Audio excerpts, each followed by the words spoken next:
Dan pemirsa, selanjutnya kami akan ajak Anda untuk berbincang langsung dengan pakar hukum pidana Profesor Suparji Ahmad untuk membahas agenda persidangan hari ini, yakni pledoi atau nota pembelaan yang akan disampaikan oleh terdakwa Richard Eliezer dan Putri Chandrawati. Selamat pagi Profesor Suparji. Pagi, Mbak. Baik, Prof, hari ini Richard Eliezer dan Putri Chandrawati akan menyampaikan nota pembelaan. Pertama kita ke Richard Eliezer dulu. Kira-kira apa yang akan menjadi poin pembelaan dari Richard?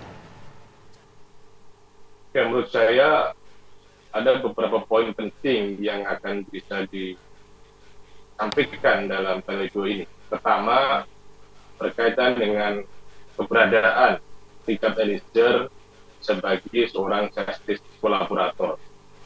Perlu diperkuat argumentasinya oleh penasihat hukum atas tuntutan jaksa yang mengkonstruksikan bahwa Eliezer tidak bisa kemudian mendapatkan predikat CC, mengingat bahwa yang membongkar ini adalah dari keluarga Joshua. Tetapi tidak bisa dipungkiri bahwa kontribusi Richard Eliezer itu adalah sangat penting terbongkarnya kejahatan ini. Namun kemudian juga yang harus diperkuat argumentasinya adalah bagaimana tidak menempatkan seorang Richard Eliezer itu sebagai pelaku utama. Karena yang terjadi adalah bahwa dia adalah korban yang menyebabkan korban. Korban dalam arti apa? Bahwa dia diperintah oleh Sambo dan kemudian korban yang telah menyebabkan korban karena telah menyebabkan tewasnya Joshua. Jadi ini yang harus kemudian diperkuat oleh penasihat hukum dalam pledoi nanti. Nah, pada sisi yang lain adalah juga penting untuk kemudian diperkuat dalil-dalil bahwa antara dua hal yang sangat kontradiksi, di satu sisi bahwa perintahnya adalah hajar, tapi pada sisi yang lain adalah ada perintah tembak. Nah, ini dua narasi ini masih sangat bertentangan gitu. Dan ini adalah sangat mempengaruhi. Sekiranya penasihat hukum mampu membuat sebuah narasi dalam pledoi nanti bahwa yang terjadi adalah perintah menembak itu, maka tentunya ini akan semakin meringankan kepada Eliezer.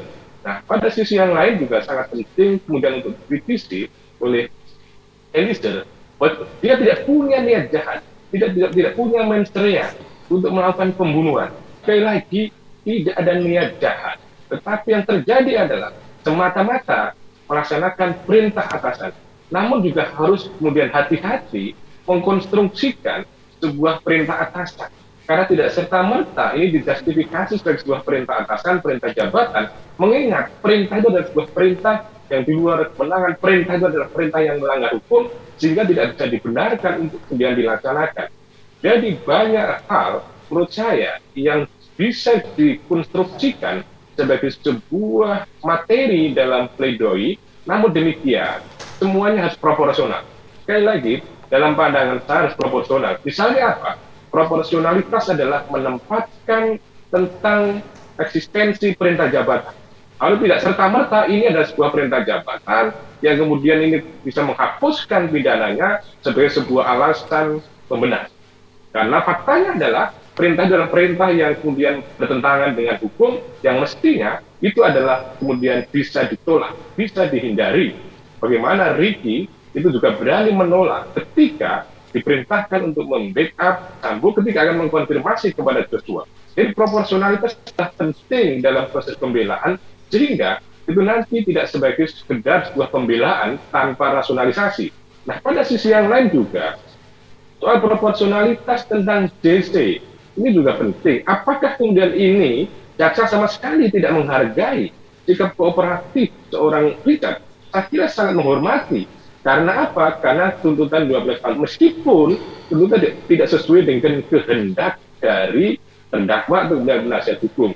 Mengapa kemudian pilihannya adalah 12 tahun, sedangkan yang bersangkutan adalah kooperatif, jujur, berani mempertaruhkan segalanya. Mempertaruhkan nyawanya, mempertaruhkan keselamatannya, tetapi kemudian kenapa tetap jadi 12 tahun? Karena apa? Karena faktanya bahwa yang bersangkutan memang tadi korban yang menyebabkan korban.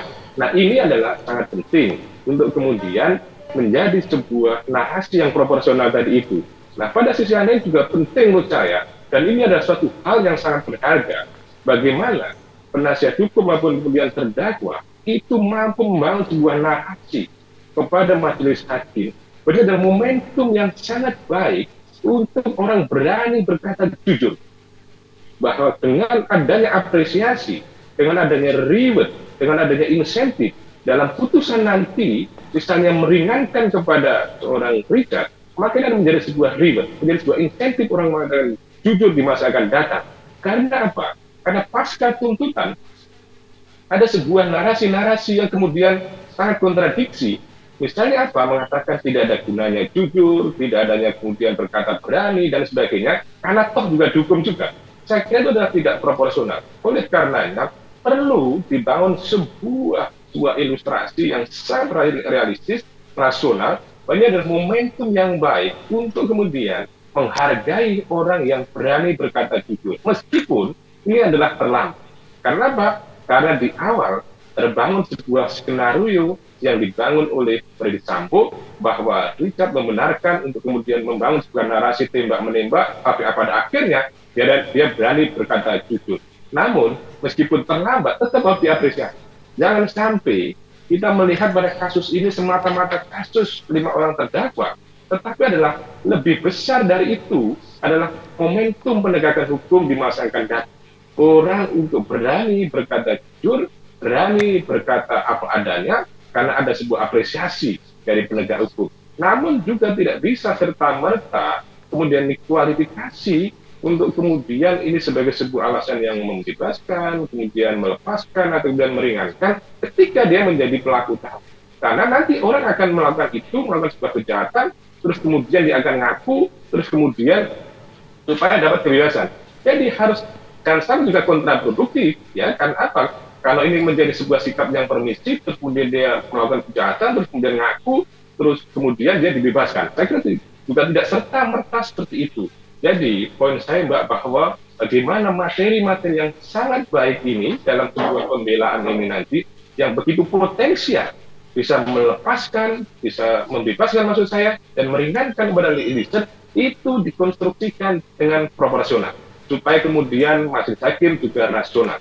Karena hakim kali ini sangat-sangat mengedepankan sebuah rasionalitas, sehingga sebuah keyakinan yang berdasarkan sebuah fakta dan alat bukti secara faktual yang terungkap di dalam persidangan, gitu Mbak. Dan secara khusus kepada Eliezer, saya kira harus berani mengatakan dari lubuk hati yang paling dalam untuk menyampaikan pembelaan kepada penasihat hukum. Sebagaimana yang disampaikan oleh Ferdy Sambo kemarin, dia mengungkapkan perasaan, mengungkapkan isi hatinya, dan Eliezer harus bisa melakukan itu, menyampaikan apa adanya dengan jujur, kemudian melakukan pembelaan secara personal, sehingga hakim kemudian akan berada dalam atmosfer pikiran Eliezer, sehingga pada akhirnya nanti akan mendapatkan putusan yang seringan-ringannya, sesuai dengan harapannya.